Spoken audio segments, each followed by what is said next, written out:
The eviction notice glared at me from the door like a neon sign, screaming that time was running out.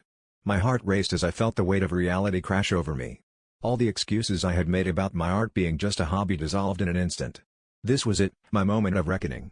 I sat on the floor of my tiny apartment, surrounded by canvases and brushes, and knew I had to fight back with every ounce of creativity I possessed.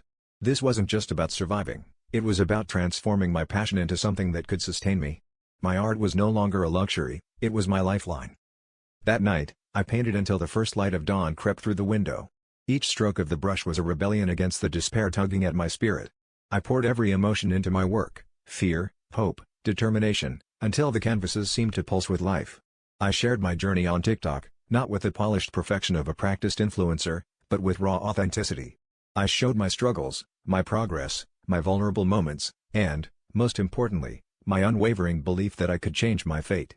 To my surprise, people began to connect with my story, offering encouragement and sharing their own battles.